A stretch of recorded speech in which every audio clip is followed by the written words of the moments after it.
Bonsoir à tous. Et oui, ce n'est pas Harold. Surprise, surprise, c'est Sabine. C'est encore moi. Je viens ce soir chez vous pour parler d'un sujet qui vous concerne, qui nous concerne tous. Comme vous le savez, il y a des coupures. Il y a pas mal de coupures. En ce moment, il y a une crise, il y a des grèves, des manifestations à EDF. Et nous allons traiter ce sujet sous un prisme économique. Donc, le thème de l'émission de ce soir, c'est quelles sont les conséquences de la crise EDF, de la grève, sur notre économie. Pour en parler avec nous, nous avons deux chefs d'entreprise qui vont se présenter. Donc en plus, il y a une dame que vous avez déjà vue un jour, j'avais essayé des trucs, c'était assez comique. Et nous avons bien évidemment le MEDEF, donc l'UDE MEDEF de Guadeloupe, qui est venu avec nous ce soir. Alors déjà, premièrement, à tous, je vous remercie d'être venus, entre guillemets, au pied levé, puisque vous avez été prévenus tard. Hein, c'est aujourd'hui qu'on a décidé de mettre en place l'émission. Émission qui va se faire en deux parties. Donc, ce soir, avec les chefs d'entreprise, si vous êtes un chef d'entreprise et que vous avez des difficultés par rapport à votre travail, à cause de la grève, n'hésitez pas à nous appeler pour nous parler si vous avez un petit problème technique. Et comme ça, moi, demain, je reçois en deuxième partie les institutions, des institutions, et on fera remonter des informations pour savoir s'il y a possibilité de vous aider ou ce qui peut être mis en place sur notre territoire. Alors, merci à vous tous d'être là. Je vais vous laisser vous présenter. Alors, on va commencer par vous. Bonsoir. Est-ce que vous pouvez vous présenter, s'il vous plaît? Bonsoir, je m'appelle Frédéric Landreau, je suis chef d'entreprise depuis bientôt 4 ans. J'ai créé un cabinet d'accompagnement éducatif, donc je travaille communément avec ce que j'appelle moi des enfants merdants, c'est-à-dire des jeunes entre 7 et 77 ans, plus précisément des jeunes, des parents et des professionnels de l'éducation. Donc j'interviens autant dans mon cabinet situé à Grand Camp qu'en extérieur, c'est-à-dire sur toute la Guadeloupe. Ce matin, j'étais à Petit Canal et cet après-midi, je suis revenue de Basse-Terre lorsque j'ai reçu un appel de la part de Sabine. Bon, et merci beaucoup d'avoir honoré cet appel et d'être là. C'est très gentil. Pour moi. À côté de vous, Monsieur Vélin, bonsoir. Est-ce que vous pouvez vous présenter, s'il vous plaît?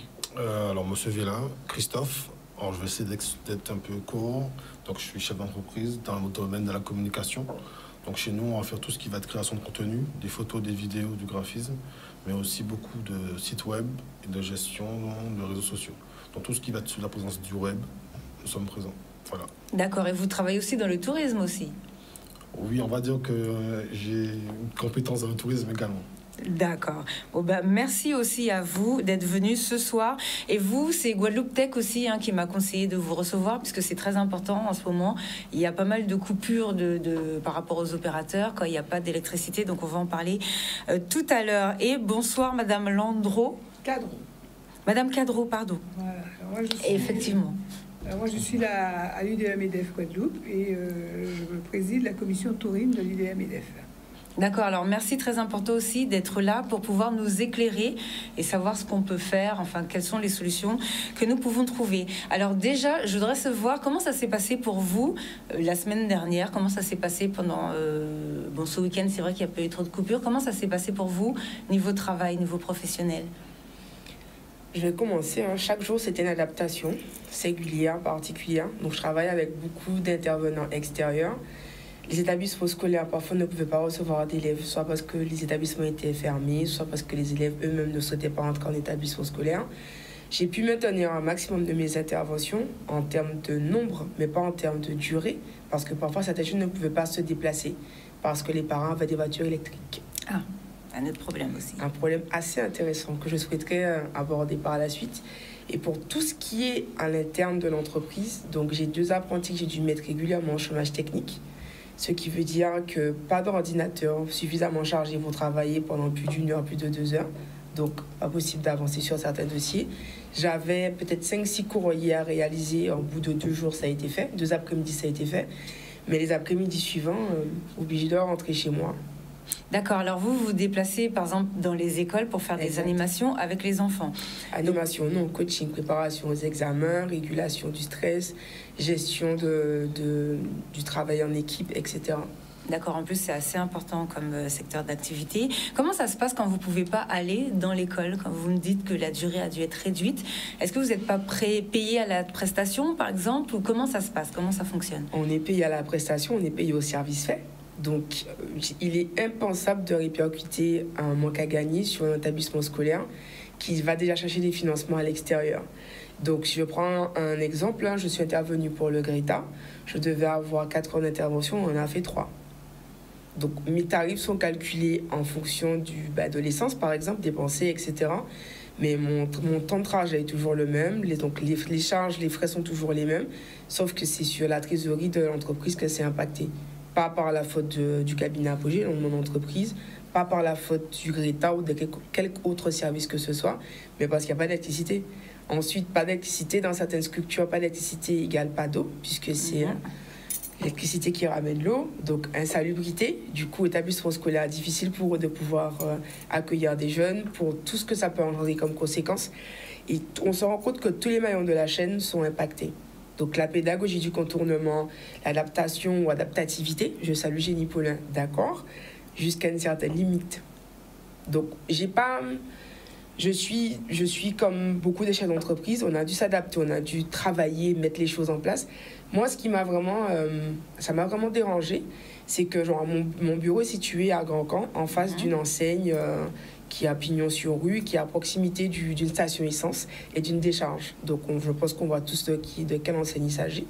On est plusieurs à avoir fermé boutique vers 3 heures. Je crois que c'était le mardi. On est plusieurs à avoir fermé boutique. Et quand j'ai traversé la rue, je croyais que c'était... Tout était éclairé. Il n'y avait aucun problème. Donc les grosses entreprises arrivent à s'en sortir puisqu'elles ont tout ce qu'il faut en termes de structure, elles ont des générateurs. Exactement. Et ce sont les petites entreprises qui subissent là pour l'instant. C'est ce qui s'est passé au niveau de Grand Camp. Tout à fait. Alors j'ai un de mes apprentis qui me dit qu'il n'avait pas d'électricité à son centre de formation situé à Jarry. Oui, c'était pratiquement fermé partout. Et qu'il va aller travailler au centre commercial de Bémao. Alors je lui ai dit non, tu vas venir travailler au bureau. Il est arrivé, je crois, 12h40, 14h27. Il sortait d'un entretien avec un collaborateur qui est juste à côté, un imprimeur. Il est revenu, plus d'électricité. Je lui ai dit, OK, 14h30, tu rentres chez toi. Donc, ce sont des heures qu'on va forcément impacter, qu'on va pouvoir répercuter sur d'autres moments de la semaine. Et comment s'organiser lorsqu'on ne sait pas comment va se dérouler le lendemain. Alors, il y a ça pour la partie entrepreneuriale. Alors, moi qui suis entrepreneur, je peux travailler de chez moi. Mais comme je n'habite pas au même endroit, je n'habite pas en dessous de mon bureau, j'ai été aussi impactée. Du coup, il y a des gens qui ont jusqu'à 4-5 coupures entre le bureau et la maison, pas de téléphone chargé, etc. On ne peut pas rattraper le travail le soir, par exemple. J'ai un collaborateur qui est réparateur d'ascenseurs. Il m'a dit qu'il a eu jusqu'à 2 personnes bloquées dans des ascenseurs. Donc, il a géré, est-ce que toi, au niveau santé, ça va, reste là, je vais chercher une batterie, mais je vais prendre un peu de temps. Il est parti se retirer quelqu'un d'un autre ascenseur pour revenir après avec une batterie. Je me dis, mais on n'est pas loin d'être dans le tiers-monde. D'accord. Et pour vous, comment ça s'est passé? En plus, vous êtes sur tout ce qui est web. Donc, comment ça se passe au niveau des réseaux téléphoniques quand vous avez des choses à produire? Comment ça s'est passé? En fait, le premier jour, c'était compliqué. Parce que déjà, on n'a pas d'ordi. C'est simple, il y a des ordinateurs qui sont alimentés, qui sont fixes, il y a d'autres qui sont portables. Les portables encore, on se dit, il y a un peu de charge d'une heure, 1h30. S'il y a des coupures d'une heure 30, ça va. Mais comme on a eu des coupures qui ont duré 2 à 3 fois plus de temps, même avec des onduleurs, au bout d'un moment, on ne travaillait pas. Après, moi, contrairement aux dames d'ici, moi je suis à Jarry. Et certains jours, on a eu des coupures le matin, à partir de 10h. Donc quand on commence à 8h30, 9h, ça nous laisse 1 heure de travail. Et après, de 10h, parfois, ils étaient gentils, ils renvoyaient à 13h pour aller manger. Au final, même si on a mis sa gamelle, c'était assez marrant de voir parce que je vois mes collaborateurs qui sont là, ils ont leur gamelle, mais ils ne veulent pas manger froid. Ouais. Donc, ils ont tout testé. On a même tenté de mettre sur l'onduleur le micro-ondes. Ça a duré 30 secondes, ça s'est arrêté tout de suite, ça a vidé la batterie. Ouais. Mais c'était juste parce qu'ils voulaient absolument pas manger froid. Mais donc, du coup, déjà, on ne travaillait pas de 10h à 13h. Après, on a recoupé encore à 15h. Donc, du coup, j'aurais dit, bon, on ne travaille pas aujourd'hui. Demain, je trouve une autre solution. En fait, chaque jour, on devait attendre parce que les coupures n'étaient pas toujours régulières. Donc, chaque jour, son lot d'organisation différente. On devait faire preuve de créativité.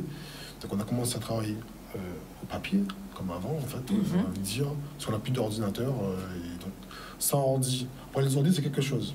Après, nous, on a un système de stockage en interne où sont stockées toutes nos données.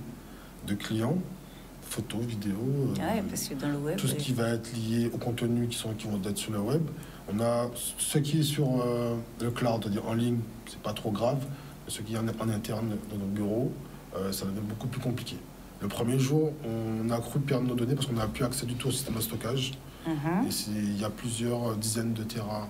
Bon, c'est des données peut-être que tout le monde ne connaît pas, mais ça de données importantes de clients. Bon, je ne leur ai pas dit, mais bon, j'ai l'objectif ce soir. De trouver une solution. Oh, non, ils vont le savoir, mais bon, l'objectif, c'est de trouver une solution très rapidement. Donc, au bout de 24 heures, 48 heures, on a réussi à trouver la solution et à réparer assez rapidement. Parce que même si on avait des ordinateurs qui étaient branchés, mais n'ayant pas de données pour travailler, on ne pouvait plus travailler. Oui, vous ne pouvez plus travailler. Donc, voilà, donc c'était un peu technique, mais après, on a pu s'organiser. Et on a essayé de rattraper vendredi, comme ça s'est un peu calmé vendredi. Et durant le week-end, moi, j'ai dû travailler pour compenser la semaine. Parce que je suis resté 3 jours, vraiment, j'ai fait que, on va dire, pas d'opérationnel. Vraiment, c'est à réfléchir, qu'est-ce qu'on va pouvoir faire sans courant. Voilà. Mais on peut dire qu'on me dit, quand même, je leur ai dit, mais rentrez chez vous parce que j'ai pas de solution. D'accord. Entre parenthèses, par rapport à cette histoire de données, il y a des sécurités qui existent pour ça, pour les entreprises qui travaillent dans le web, ou est-ce qu'il y a des sécurités où vous pouvez protéger vos données pour être sûr? On a beaucoup entendu parler de piraterie, de tout ce qui était attaque. Là, c'est un sujet... D'accord. Si j'aborde le sujet, je ne sais pas si c'est l'objet, mais en tout cas... Non, juste pour savoir si c'est une sécurité, pour si jamais il y a des coupures. Par exemple, je sais qu'il y a des gens qui ont des boîtes de nuit, qui m'ont déjà dit qu'ils ont perdu du matériel. Mais est-ce que il y a des sécurités qui existent pour préserver À notre niveau, en fait, on met tout sur onduleur. D'accord. Donc, on a déjà au moins 1 heure, 1 heure et demie en moyenne, on va pouvoir avoir de l'autonomie. Sauf que si on n'est pas présent, par exemple, si on a un système de stockage, on n'est pas présent pour éteindre manuellement la machine, du coup, lorsqu'il y a une coupure au bout d'une heure 30, ça s'arrête net. Donc, ce qui fait qu'au bout du 2e jour, on a dû tout éteindre manuellement et on ne laissait plus rien tourner. Oui, pour pas abîmer aussi le matériel. Il y a des serveurs et des sites web qui étaient un peu impactés.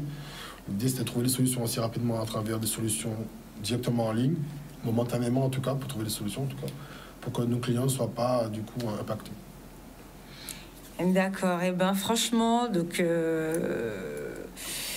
qu'est-ce que vous en pensez par rapport à... Alors déjà, comment ça s'est passé? Est-ce que vous savez comment ça se passe pour les hôtels ou bien pour les gens qui sont dans le tourisme sur notre territoire? Est-ce que vous avez l'information, la manière dont ça s'est passé pour vous? Et qu'est-ce que vous en pensez? Là, c'est une deuxième question pour la structure UDE MEDEF par rapport aux entreprises. Plus largement, qu'est-ce que vous pensez de cette situation? Alors, de toutes les façons, tout le secteur touristique est impacté. Bien entendu, les structures qui seront équipées de groupes électrogènes vont sans doute supporter correctement cette grève. Mais il faut savoir que les coûts, les charges seront dans nos comptes d'exploitation. Parce qu'il faut quand même alimenter les groupes, payer le gasoil et satisfaire un peu l'activité que nous faisons. Alors, au niveau des restaurateurs, on a entendu le président des restaurateurs, l'impact de ce genre de mouvement, c'est que l'impact est surtout sur la gestion.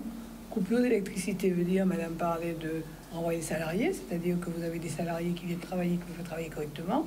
Vous avez des entreprises qui font leur chiffre d'affaires et qui ne peuvent pas vendre pour faire le chiffre d'affaires. Donc ça veut dire que le coût, la recette n'existe plus. Pourtant, les charges sont toujours là. N'oublions pas que, comment dirais-je, beaucoup d'entreprises, ce sont des petites entreprises. Donc ça veut dire que le chiffre d'affaires est essentiel pour eux, pour rembourser les prêts, pour payer les salariés, payer leurs charges. Donc l'impact est très, très important. Et puis, au niveau tourisme, on va parler de l'attractivité de notre territoire. Est-il souhaitable qu'aujourd'hui, nous parlions d'une filière d'industrie touristique qui devrait, à mon avis, apporter une plus-value au territoire et être embêté parce qu'on a un mouvement qui impacte les services que nous offrons et mettre en place la beauté de notre territoire? Parce que quand vous dites aux gens de venir en Outre-mer, venir en Guadeloupe, ils viennent parce qu'ils ont un certain confort, ils sont quand même toujours dans un système français, donc ils se disent, il y a du sanitaire, il y a de la sécurité, je peux me déplacer tranquillement, et ils se trouvent coincés. On a déjà le problème de l'eau que nous avons essayé de résoudre en installant des citernes, mais tout le monde n'installe pas de citernes, je suis désolée. il y a des gîtes qui n'ont pas d'eau, il y a des gîtes... Et on rajoute aujourd'hui l'électricité. On a un phénomène sargasse qui arrive. Donc on a déjà, nous, au niveau tourisme, des difficultés à garantir l'attractivité de nos territoires pour inciter plus de gens à venir et inciter aussi à nos jeunes à rentrer dans cette filière. Parce que c'est une industrie où il y a de l'emploi. Alors à l'UDM-EDF, notre président Blandin se bat pour que nos jeunes en Guadeloupe travaillent. Et on sait que dans cette filière-là, on peut apporter une réponse. On n'est pas sûr que tout le monde ira, mais je peux vous assurer que c'est un métier qui est vraiment d'avenir. Parce que non seulement quand vous êtes bien formé, vous pouvez accueillir correctement les gens, les servir correctement, mais vous pouvez aussi vous-même vous épanouir en voyageant et en allant vendre votre savoir-faire ailleurs. Donc, si vous voulez, pour nous, à l'UDM-EDF, ce mouvement a impacté trop de petites entreprises. Il faut qu'on se rende tous compte qu'il y a trop de petits entrepreneurs qui rentrent chez nous. On a beaucoup de très petites entreprises qui adhèrent à l'UDM-EDF. Et aujourd'hui, ils sont tous aux abois. L'aquarium, qui est un plus gros, est impacté.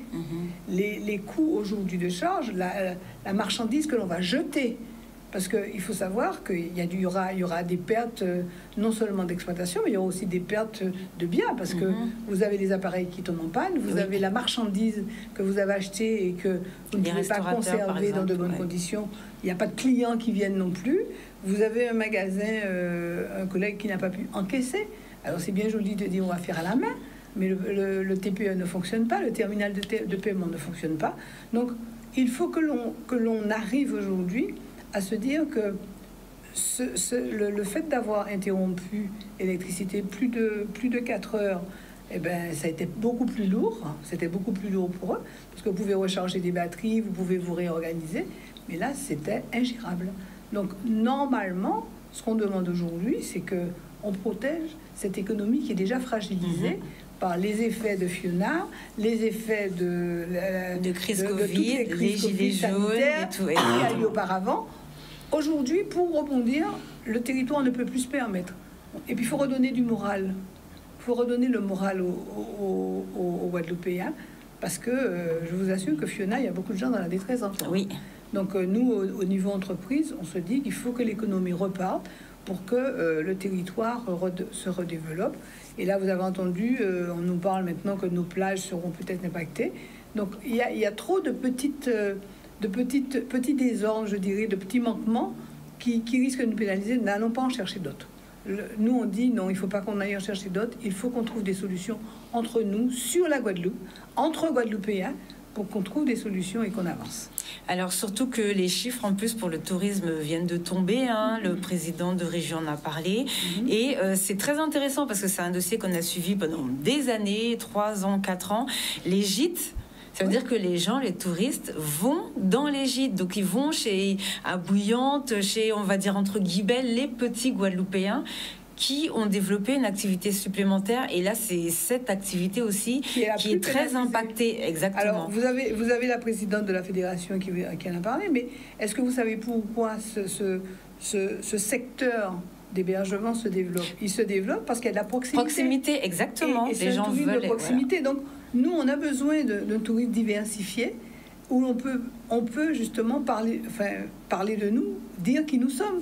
Donc, ces gens qui sont en gîte, qui sont en villa privée, bien chez l'habitat, qui sont en villa privée, exactement. Eh ben, toutes ces personnes-là se sont demandé qu'est-ce qui nous arrive?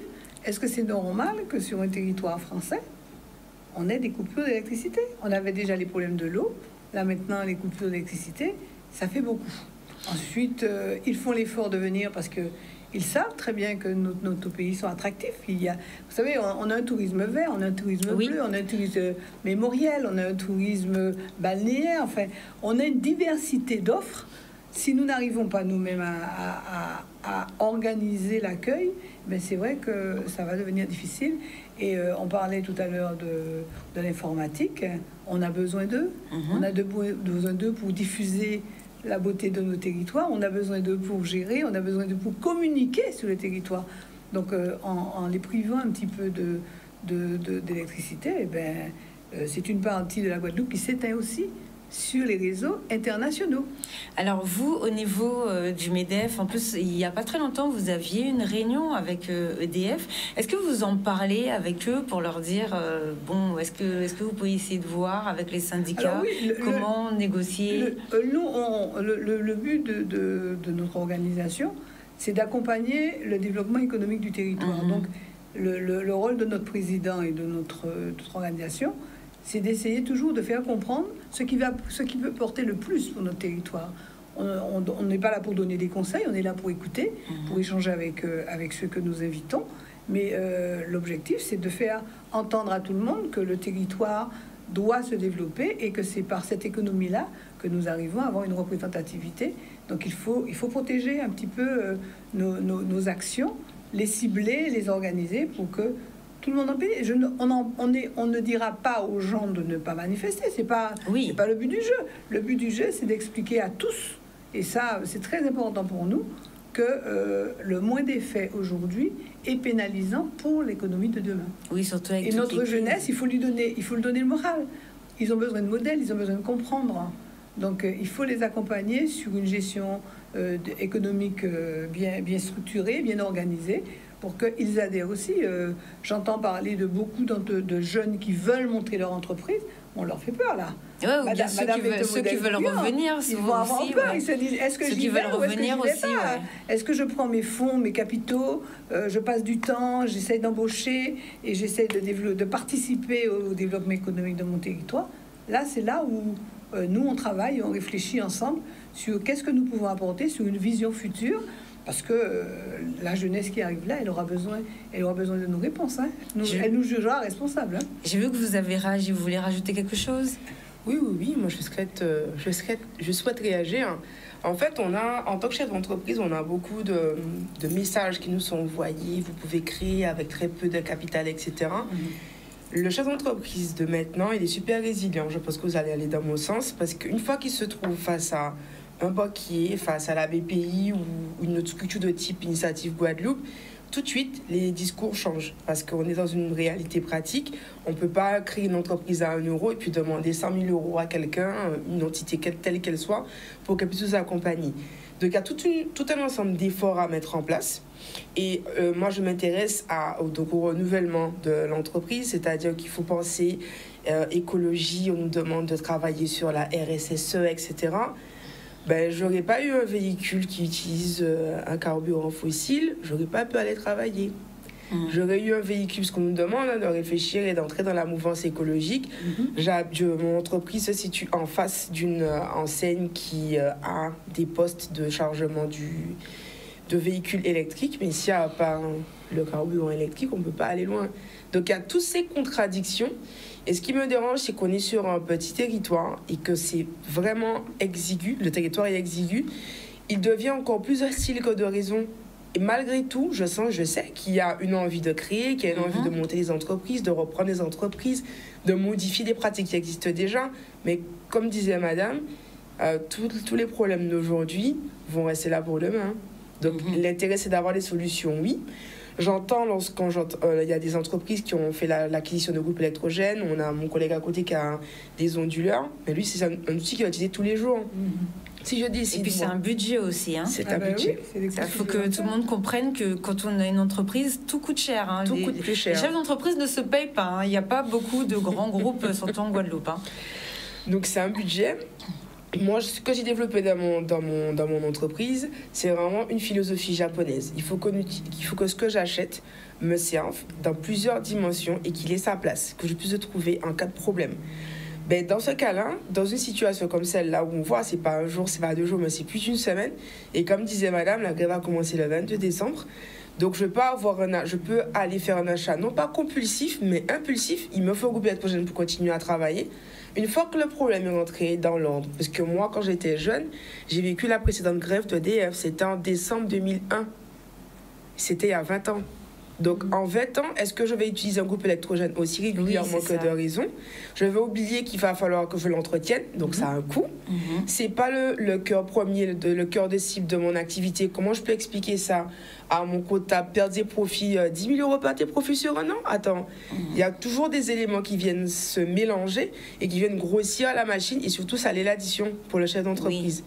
Donc, en termes de charges, en termes de frais, hein, même si ici le matériel coûte cher, on se dit qu'on va faire venir le matériel d'ailleurs, il y a toujours une problématique. Il faut le stocker, il faut le... Exactement. Et puis pareil, la question, moi, c'est quelque chose que je connais exactement les heures de coupure d'électricité parce que mon alarme, elle est branchée sur Internet et sur l'électricité. Donc, il est 2 heures du matin, je suis chez moi et le téléphone crie « Ouah, ouah, ouah !» La centrale est hors ligne. Donc, 2 heures du matin, je sais qu'on a coupé l'électricité, on la remet à 4h42. D'accord. Tout est indiqué. Alors, j'ai pas beaucoup de matériel électrique, mais j'en ai quand même un peu.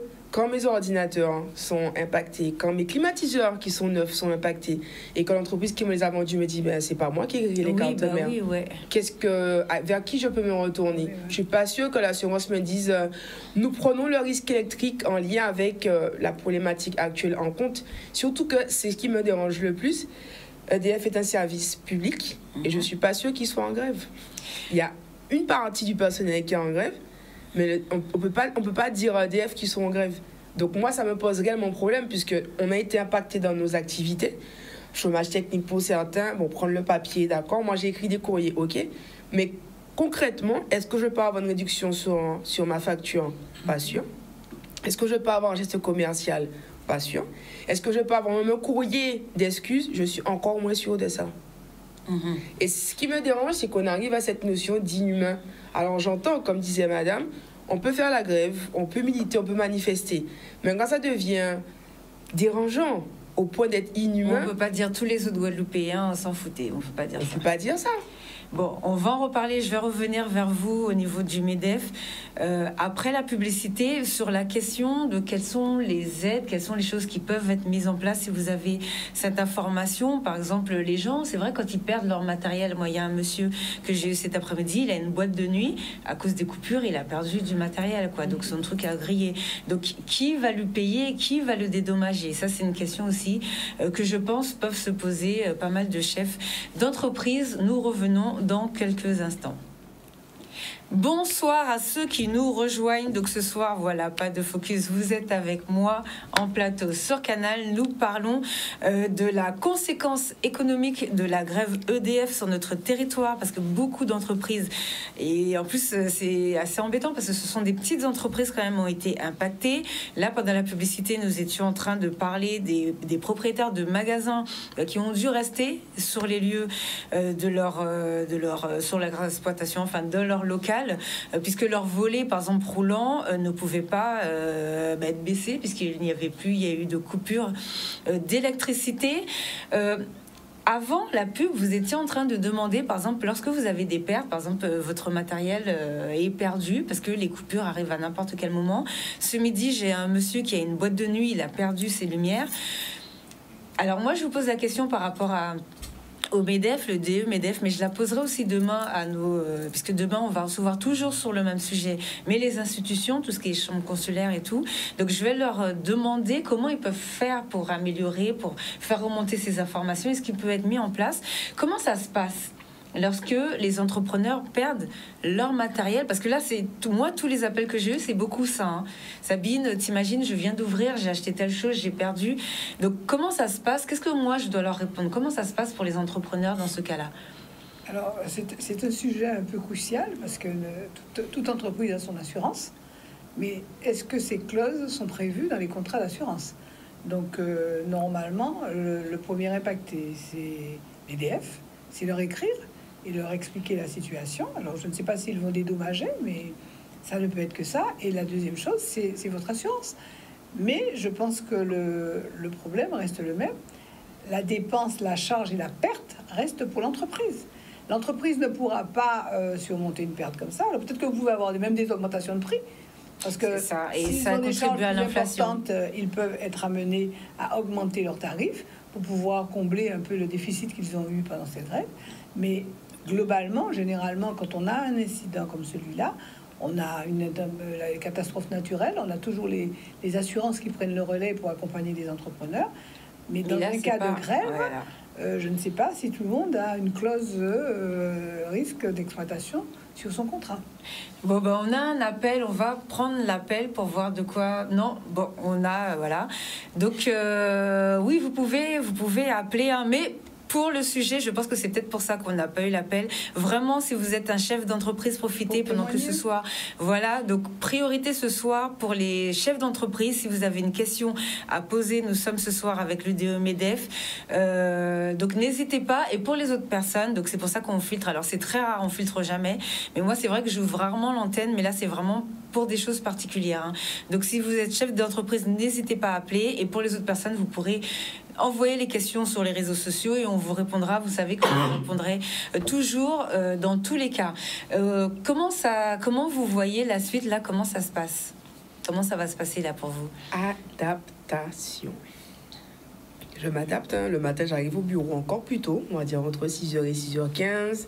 Je prépare la journée pour les apprentis. Et puis, tous les téléphones, tout est chargé au maximum. Et comme ça, quand on prend l'électricité, on sait qu'on a à peu près 1h30 de travail.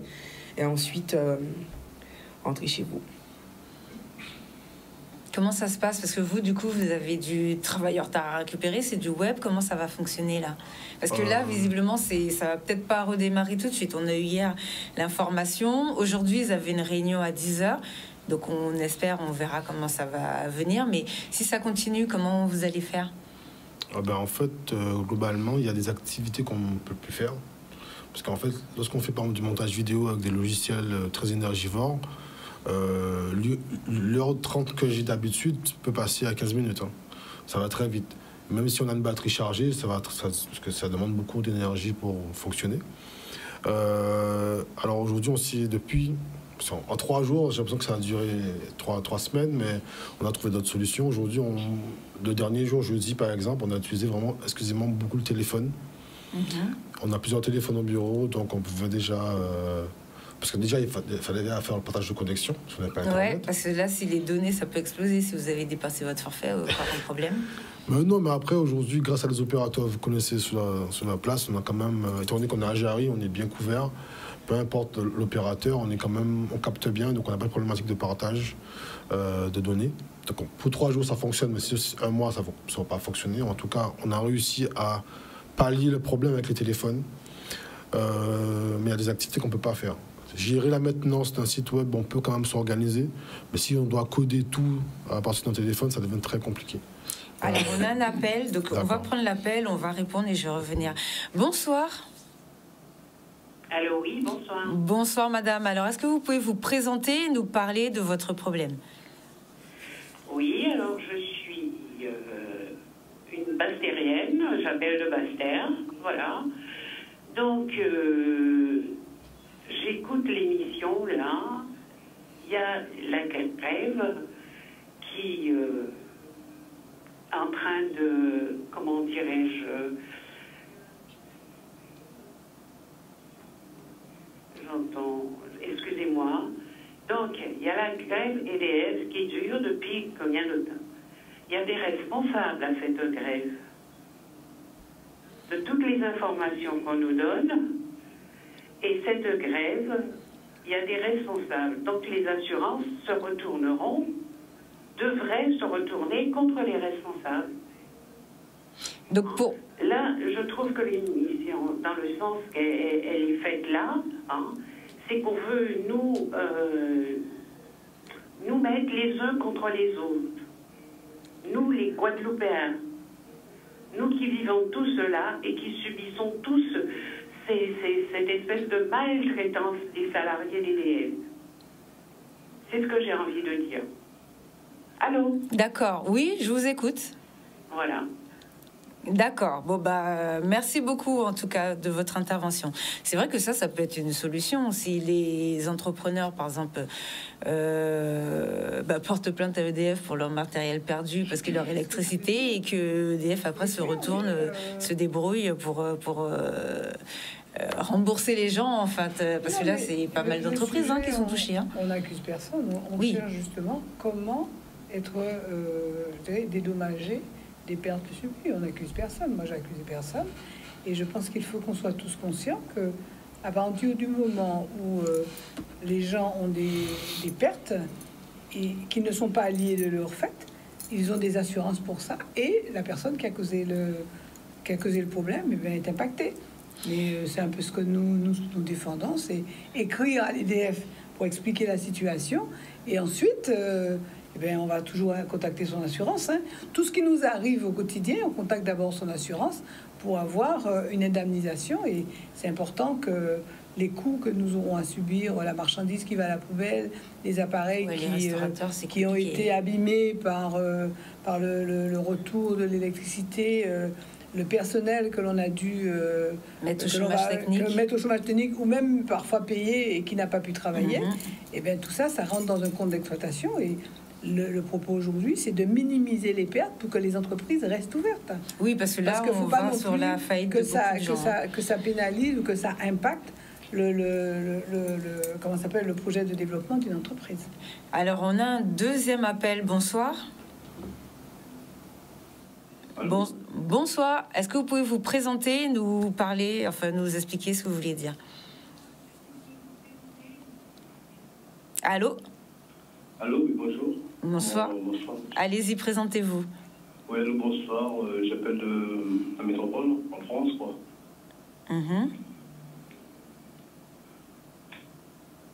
Allez-y, monsieur, qu'est-ce que vous vouliez dire? Oui, je veux dire que ce qui se passe au pays en ce moment, c'est pas juste, quoi. Parce qu'il y avait l'eau, on coupe l'eau, ça devient une habitude. Et pour le courant, ça va être pareil aussi, une habitude. Tout ça, c'est un engrenage. On a très bien compris, hein, comment ça se passe. Parce que tout ce qui va arriver aux gens qui ont des problèmes, le truc qui ont été brisés, tout ça, ça va entraîner. Et toujours les gros qui anticipent des grosses choses. Comme si la dame disait que les petites entreprises, c'est toujours les petites qui vont se souffrir de tout ça. Et ils ne veulent pas qu'on prenne sur nous. Et le pays produit plein de choses. On a le soleil, on a le vent, on a plein de trucs. Et comme on a dit, le carbone qui mangeait, on dit oui, pour toujours faire nous souffrir. Il y aura ça très bien qui sera passé. Pour nous pas faire mal, comprendre. Je crois après très bien que nous sommes intelligents et on a des choses à faire. Il y a des gens qui travaillent dans le courant aussi, de solaire, tout ça. Ils peuvent aussi parler sur le plateau aussi de tout ça. Et on peut voir comment prendre sur nous. Parce qu'ils amènent en sorte qu'on prenne sur nous.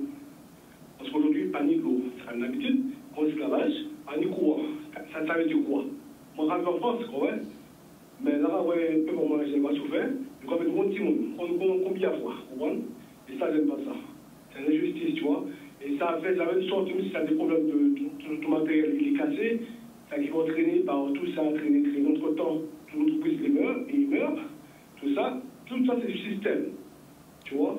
Et ça arrive en sorte, toujours passer par les pages, relevez-nous. C'est pour ça qu'en sorte, en gros, pour qu'on puisse toujours dégager le pays, diviser pour une meilleure ennemi. Étoiler le pays un peu, voilà, je vais nous souffrir. J'aime faire en sorte qu'on sorte. Mais je ne parle comme ça, je m'en fous. Tu vois, moi je suis artisan aussi. Je sais comment ça se passe. C'est pour ça que tous les jeunes ils partent, ils laissent le pays, ah ben les autres ils viennent, ils se servent. Toujours les gros qui ont tout, les citernes d'eau, ça va arriver, il va du coup éloigner tranquillement, il va faire comme il ça va passer. Ouais, parce qu'ils ont le budget. Toujours un combat. Ok, merci. Merci beaucoup, merci beaucoup pour votre intervention. C'est vrai que c'est plus facile quand ils ont le budget et comme vous disiez tout à l'heure, des fois il y a des obligations. Par exemple, les centres commerciaux doivent avoir des moteurs pour prendre le relais. Mais justement, moi j'ai une question par rapport à ça. Avec ce qui se passe, nous sommes sur un territoire où il y a du soleil. Est-ce qu'on ne pourrait pas plutôt aller vers aider les chefs d'entreprise, par exemple, à installer des panneaux solaires? Comme ça, on sait que lorsqu'il y a des problèmes, il y a un relais qui est pris, un petit peu comme ça peut se faire sur l'eau, par exemple pour les centres commerciaux. Les générateurs, c'est bien, mais bon, ça reste de l'énergie fossile, ça leur coûte très cher.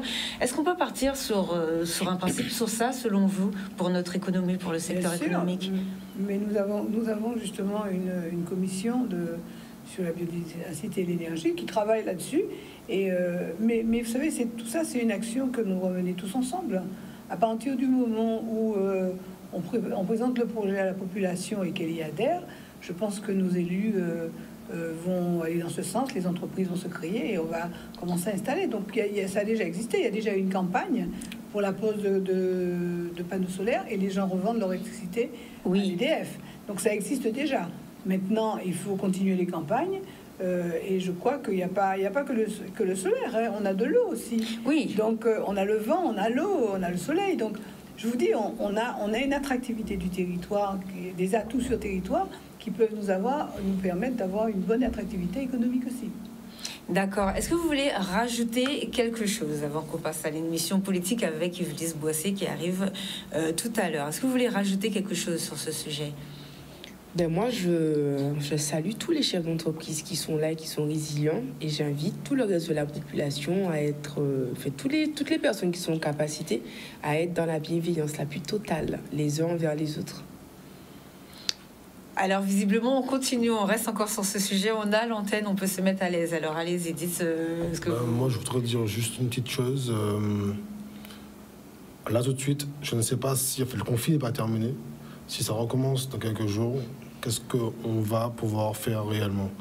Donc j'espère que demain... C'est ça la question. En fait, c'est surtout ça la question. Qu'est-ce qui va se passer après? Parce que là, il y a beaucoup d'entreprises qui ont subi. Alors, on n'en parle jamais. C'est pas quelque chose qui revient souvent. Mais moi, dans mon émission, j'ai commencé à traiter les difficultés des entrepreneurs sur les gilets jaunes. Ça veut dire que souvent, les gens, on parle du Covid et tout, mais antérieurement, il y a eu la crise des Gilets jaunes, puisqu'il y a eu des choses qui ont été bloquées au niveau du port. Donc, il y avait beaucoup d'entreprises qui m'appelaient en me disant « Sabine, il n'y a plus les matières premières qui arrivent en Guadeloupe. Est-ce que tu as des informations sur la diète? Comment ça se passe? Est-ce que la CCI, ils ont prévu des choses pour aider à recevoir la marchandise ?» Enfin, les chefs d'entreprise commençaient déjà à appeler pour que je puisse passer l'information. Donc, ça fait beaucoup de crises. Ça veut dire qu'il y a 4 ans, de crises successives. Donc là, comme vous dites, c'est comment ça va se passer la semaine prochaine si ça continue, c'est ça? Mais on vient de subir une crise sanitaire. Là, on va rentrer dans une crise. Vous savez, on a eu quand même des intempéries. Hein. Oui. On a eu des intempéries. Donc, malgré ces crises, le territoire a relancé son activité, qu'elle soit touristique, économique, difficilement. Parce que ce que vous dites aujourd'hui, il y a toujours des difficultés d'approvisionnement. Les magasins ont réduit aussi leur voilure, donc on n'a pas encore retrouvé une croissance normale. Oui. Donc, quand arrive ce problème de l'eau est toujours le même. Vous savez très bien que Fiona a encore accentué notre problème de la distribution de l'eau. Donc, si en plus on rajoute aujourd'hui un inconfort de mode qui est obligatoire, hein, c'est la vie, hein, l'eau et la lumière, c'est quand même des choses essentielles pour une population. Et comme je dis aujourd'hui, on a besoin aujourd'hui de repartir, hein, de relancer notre activité et de redonner du bonheur aux gens. Si la situation s'aggrave, comme dit monsieur, ce serait dommage, parce que je pense que les Guadeloupéens ont déjà pas soutenu le mouvement, mais ont été, comme vous dites, résilients. Tolérants. On a suivi, on a été tolérants.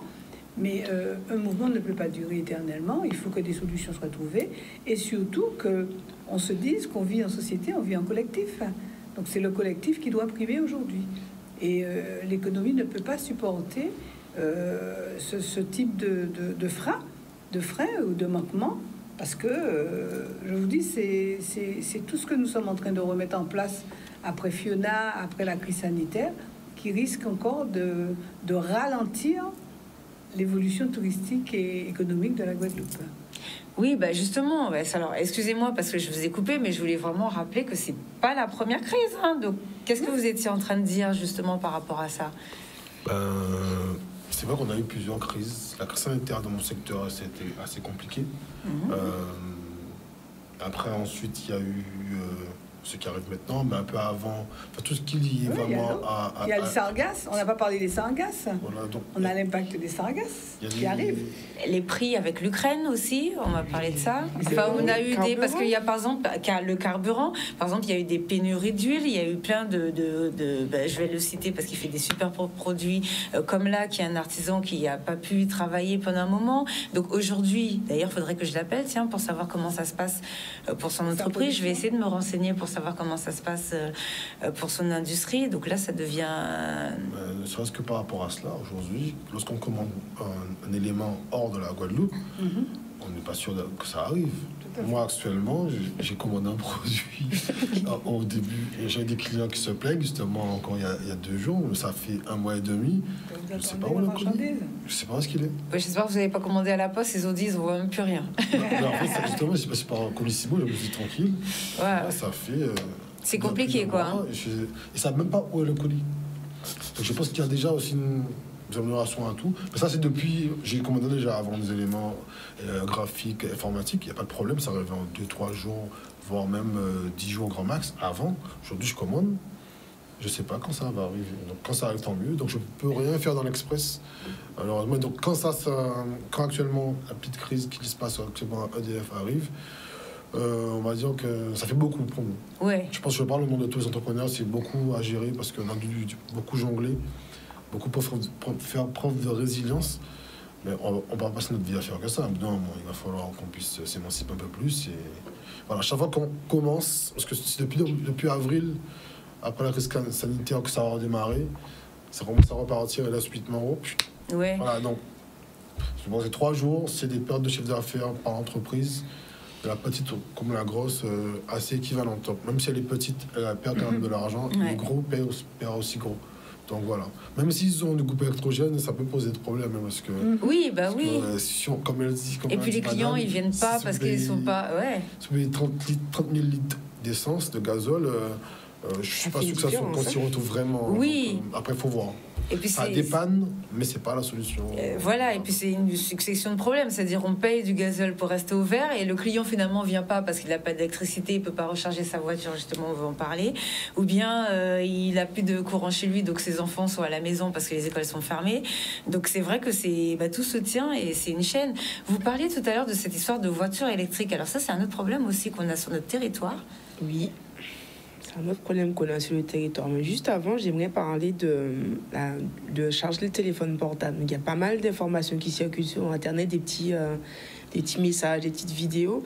Un chef d'entreprise se retrouve parfois à faire le tour du pâté de maison pour charger son téléphone un petit peu parce qu'il n'y a pas d'électricité au bureau. Et donc, c'est toujours, même s'il prend pas c'est un autre poste de dépense qu'il utilise pour pouvoir essayer de fonctionner, de colmater, si on parle en termes de plomberie, de colmater la fuite ou la brèche.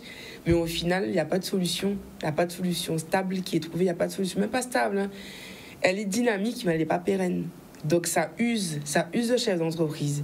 Ça use les employés, on en parlait, qui finissent par avoir peur, en fait. Je viens travailler, d'accord, mais alors peut-être qu'on va casser chez moi, peut-être que je ne pourrai pas retourner chez moi, peut-être que ma voiture électrique, puisque je viens de l'acheter, je ne pourrai pas continuer à la payer, etc.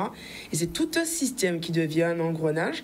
Ça me rappelle le film de Nelson, fois 5 minutes 20, où on se rend compte que ça fait un peu plus de 4 ans qu'on est dans crise après crise, épisode après épisode, et puis c'est pas assez... J'ai l'impression que la seule chose qui a été le coup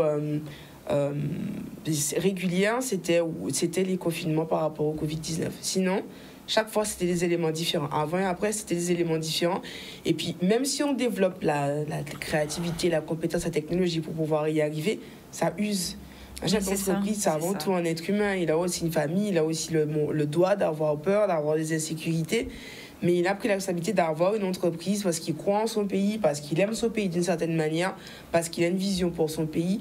Il s'est dit qu'il va avoir des employés parce qu'il ne peut pas tout faire tout seul.